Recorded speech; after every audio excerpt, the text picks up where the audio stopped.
Hello mes amis, je vous avais promis la dernière fois, je vous montrer comment on fait le soya à la façon soya maison quoi.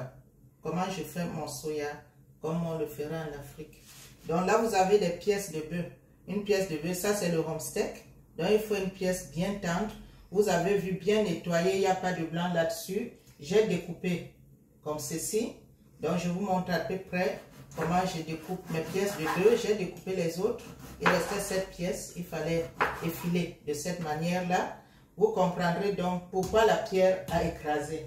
La pierre à écraser, c'est pour ceux qui n'ont pas peut-être le rouleau à pâtisserie. Parce que ces pièces, je vais les aplatir. Tel que vous voyez.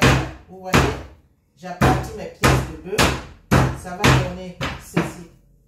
Vous voyez, ça va donner ceci. Et toutes ces pièces seront donc aplaties. Et dans tout ce mélange-là, je mettrai ces épices. Ici, vous avez le poivre penja, vous avez l'ail finement haché avec le gingembre. Ici, on a les herbes de Provence, on a le paprika, on a l'origan. L'origan, c'est toujours une épice. On a une petite parcelle, un petit morceau de cube que je mets toujours. À défaut, vous mettez du sel. Ici, on a une épice qu'on achète dans les boutiques exotiques qui est extrêmement uniquement faite pour le soya. Vous demandez l'épice à soya. Donc, vous prendrez la même quantité de cette épice-là, comme on a pris ici du poivre et tout.